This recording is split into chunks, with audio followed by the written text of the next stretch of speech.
पास जो second number radiologic sign है वो है पल्मोनरी कोलैप्स, या जिसको हम एटिलेक्टेसिस भी बोल सकते हैं। ठीक है, what is mean bye collapse? जब आपके पास क्या हो जाता है, लंग वॉल्यूम लॉस हो जाता है। ठीक है, लंग वॉल्यूम लॉस हो जाता है, उस कंडीशन को हम बोलते हैं कोलैप्स या एटिलेक्टेसिस। ठीक है, अब इसकी टू मेन टाइप्स है ब्रॉडली अगर हम देखें तो, एक है lobar atelectasis and the second is linear atelectasis. ठीक है, अब लोबार एटिलेक्टेसिस जो होगा ना वो उसकी थ्री मेन काजेस हैं आपके पास, या तो वो ब्रोंकियल ऑब्स्ट्रक्शन की वजह से हो सकता है, नीमोथोरिक्स की वजह से हो सकता है, या प्लूरल इफ्यूजन की वजह से हो सकता है।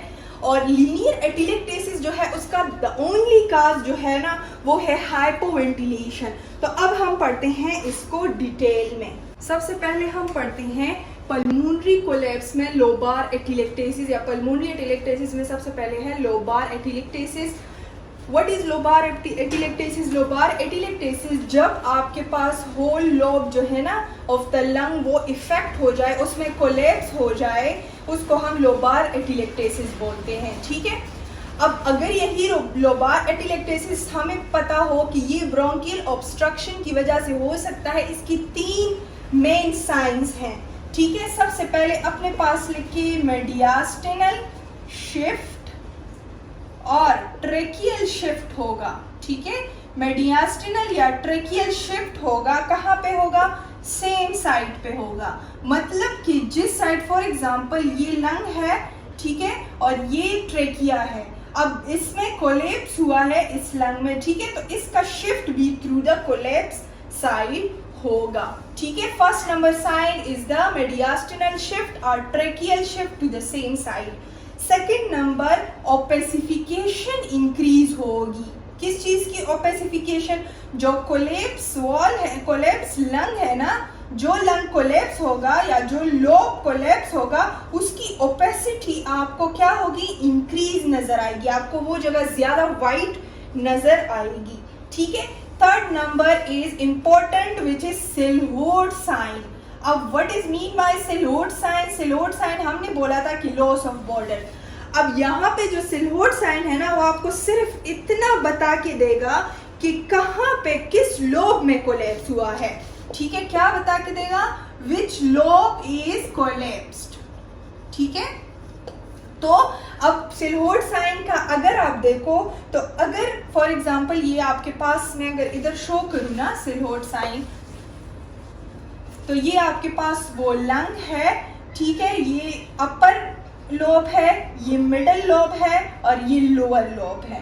ठीक है, फर्स्ट नंबर अगर आपके पास अपर और मिडिल लोब में कोलैप्स हुआ, देन आपको लॉस ऑफ बॉर्डर नजर आएगा, लॉस ऑफ बॉर्डर नजर आएगा हार्ट प्लस मेडियास्टिनम। जब आपके पास अपर एंड मिडिल लोब का कोलैप्स हुआ, देन एज अ सिलहोट साइन आपको क्या नजर आएगा कि बॉर्डर लॉस हुए हैं हार्ट के और मेडियास्टिनम के।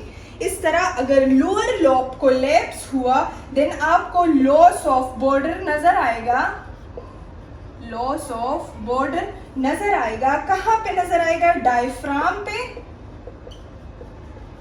डायफ्राम या डिसेंडिंग अयोर्टा पे। ठीक है, समझ आ गई? ये है आपके पास वो सिलहोट साइन जिससे हम इंडिकेट करते हैं कि ब्रोंकियल ऑब्स्ट्रक्शन है या नहीं है। जब सिलहोट साइन आपके पास दिखेगा तो वो लॉस ऑफ बॉर्डर से ये शो करवाएगा कि कौन सी लोब में आपके पास जो है वो कोलैप्स हुआ है ड्यू टू ब्रोंकियल ऑब्स्ट्रक्शन। ठीक है, यहाँ पे एक चीज होती है कंपेंसेटरी मैकेनिज्म, अपने पास नोट कर लें कंपेंसेटरी मैकेनिज्म। फॉर एग्जाम्पल ये अगर मैं लॉब्स शो करूँ ना अपर एंड लोअर, और इनके दरमियान क्या है? हॉरिजेंटल फिशर है। अब अगर अपर लॉब में, ठीक है, अपने पास सिनेरियो बेसकर इस तरह आ सकता है कि अगर अपर लॉब आपके पास एक पेशेंट का कोलैप्स है, तो उनका अगर हमारे पास इमेज आता है तो हॉरिजेंटल फिशर कहाँ मूव होगा? हमेशा याद रखिए हॉरिजेंटल फिशर जो है ना वो अपवर्ड मूव होता है इस तरह। ठीक है, ये पहले इस तरह था, अब ये इस तरह अपवर्ड मूव होगा। क्यों अपवर्ड मूव होगा? क्योंकि ये जो लोअर लोब है ना, लोअर लोब ये कंपेंसेटरी मैकेनिज्म करेगा, ये खुद को एक्सपेंड करवाएगा, क्योंकि अपर लोब तो अब काम से गया। अब सारा का सारा अपर लोब का काम भी किसने करना है? लोअर लोब ने करना है। तो ये आपके पास क्या होगा? ये एक्सपेंड होगा और जो हॉरिजॉन्टल फिशर है वो ऊपर की तरफ जाएगा। ठीक है, इसके उलट अगर आप देखो, अगर लोअर लोब में फॉर एग्जांपल यहाँ पे कोलैप्स हुआ, ठीक है, तो हॉरिजॉन्टल फिशर क्या करेगा? हॉरिजॉन्टल फिशर इस तरह नीचे आएगा और अपर लोब जो है वो एक्सपेंड होगा। ठीक है, तो ये है हमारे पास ब्रोंकियल ऑब्स्ट्रक्शन की डिटेल। अच्छा, अब सेकंड नंबर पे हम आते हैं कि अगर यही लोबार कोलैप्स न्यूमोथोरिक्स की वजह से हो तो क्या होगा हमारे पास? कौन सी रेडियोग्राफिक साइन हमारे पास लंग डिजीज में नजर आएगी? अगर लोबार एटिलेक्टेसिस ड्यू टू न्यूमोथोरिक्स हुआ, व्हाट इज न्यूमोथोरिक्स? पहले ये समझ लेते हैं। आपके पास जो प्लूरल वॉल है ना, उसमें एयर इंटर हो जाए, प्लूरल कैविटी है उसमें एयर इंटर हो जाए, जिसको हम न्यूमोथोरिक्स कंडीशन बोलते हैं। यही न्यूमोथोरिक्स जब होगा, अगर ये लीड करेगा लोबार एटिलेक्टेसिस को, देन रेडियोग्राफिक साइन अपने पास नोट कर लें कि इसकी वजह से मेडियास्टिनल या जो ट्रेकियल शिफ्ट होगा ना, ट्रेकियल शिफ्ट वो अपोजिट साइड पे होगा। ठीक है, अपोजिट साइड पे होगा। किस तरह? फॉर एग्जाम्पल ये आपके पास वो लंग है ना, फॉर एग्जाम्पल इस लंग में कोलैप्स हुआ, ठीक है, लेकिन tracheal shift to the opposite side होगी, आपको नजर आएगी चेस्ट एक्सरे पे। देन आप इससे इंडिकेट करोगे कि ये न्यूमोथोरिक्स की वजह से ये लोबार कोलैप्स जो है वो हुआ है। ठीक है, अगर प्लूरल इफ्यूजन हुआ, ठीक है, प्लूरल इफ्यूजन चेस्ट एक्सरे पे आपको किस तरह नजर आएगी? मैंने बताया था ना कि वो blunt CP, as a blunt CP, blunt costophrenic angle आपको नजर आएगा। लेकिन अगर इसी प्लूरल इफ्यूजन के साथ आपके पास पल्मोनरी कोलैप्स हो जाए, ठीक है, पल्मोनरी कोलैप्स का क्या मतलब है? अगर लोबार एटिलेक्टेसिस हो जाए, देन ये आपको चेस्ट एक्सरे पे कभी भी आइडेंटिफाई या कभी भी डायग्नोस नहीं होगा।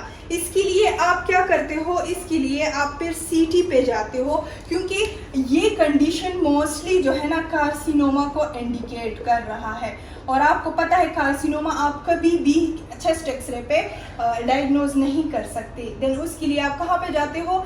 सीटी इज द बेस्ट मोडेलिटी। ठीक है, तो ये हो गया आपके पास ड्यू टू प्लूरल इफ्यूजन अगर लोबार एटिलेक्टेसिस हुआ। अच्छा, पल्मोनरी कोलैप्स के हमने दो टाइप्स पढ़े थे। एक था लोबार कोलैप्स जिसको हम पढ़ चुके हैं, जिसके 3 मेन काजेस थे, वो भी हम डिटेल से पढ़ चुके हैं। अब है लीनियर एटिलेक्टेसिस या लीनियर पल्मोनरी कोलैप्स।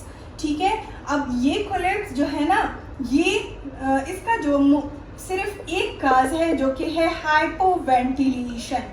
ठीक है, जब हाइपोवेंटिलेशन होगी, what is mean bye hypoventilation? जब पेशेंट को ऑक्सीजन का लेवल कम हो जाता है, उसका ऑक्सीजन लेवल या ऑक्सीजन स्टेटस डिस्टर्ब हो जाता है, तो हाइपोवेंटिलेशन होती है, उसको सांस ठीक से नहीं आ रही होती है, शॉर्टनेस ऑफ ब्रीथ होती है, और वो लीड करता है लीनियर एटिलेक्टेसिस को।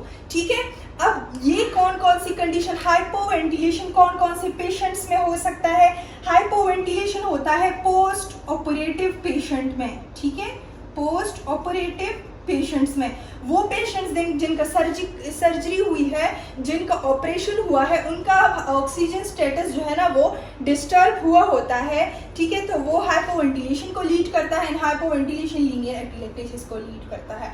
ठीक है, सेकंड नंबर वो पेशेंट जो पोस्ट ट्रोमेटिक पेशेंट हो, पोस्ट ट्रोमेटिक पेन जिनका हो। ठीक है, किसी को ट्रॉमा हो गया है चेस्ट एरिया में और उसको पेन हो रहा है, और इतना पेन है कि वो ठीक से सांस नहीं ले पा रहा, जिसकी वजह से वो हाइपोवेंटिलेशन कंडीशन में जा रहा है और वो लीनियर एटिलेक्टेसिस को लीड कर रहा है। अपने पास इसके रेडियोग्राफिक साइन नोट कर लिए, फिर से बता रही हूँ, एमसीक्यू पॉइंट ऑफ व्यू से सारे रेडियोग्राफिक साइन बहुत इंपॉर्टेंट है। ठीक है, इसका जो रेडियोग्राफिक साइन है ना वो है फर्स्ट नंबर अपने पास लिख के। अच्छा, एक और बात है, लीनियर एटिलेक्टेसिस को हम डिस्कॉइड एटिलेक्टेसिस भी बोलते हैं, डिस्कॉइड एटिलेक्टेसिस। अब मैं यह बताती हूँ कि डिस्कॉइड एटिलेक्टेसिस या डिस्कॉइड पल्मोनरी कोलैप्स किसे कहते हैं। इसका जो रेडियोलॉजिक साइन है ना, रेडियोग्राफिक साइन, वो है डिस्क शेप ओपेसिटीज, ठीक है, डिस्क शेप ओपेसिटीज नजर आती हैं। सेकंड नंबर हमारे पास है bend like opacity, bend like opacity, ठीक है।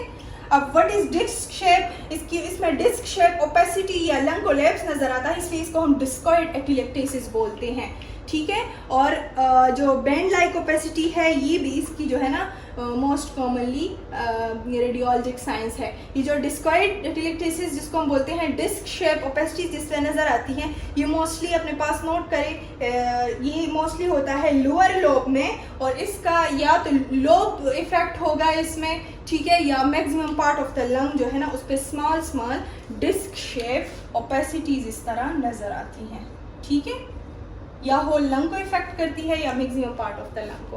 तो ये था आपके पास सारा पल्मोनरी कोलैप्स के हवाले से। इसमें हमने दो टाइप्स पढ़े, एक है lobar collapse and second is linear atelectasis, ठीक है। तो नेक्स्ट जो हमारा लेक्चर होगा वो होगा स्फीरिकल ओपेसिटीज पे। तो तब तक अपना बहुत सारा ख्याल रखिएगा। किसी का कोई भी क्वेश्चन हो तो वो कमेंट बॉक्स में पूछ सकता है, ठीक है। अल्लाह हाफिज।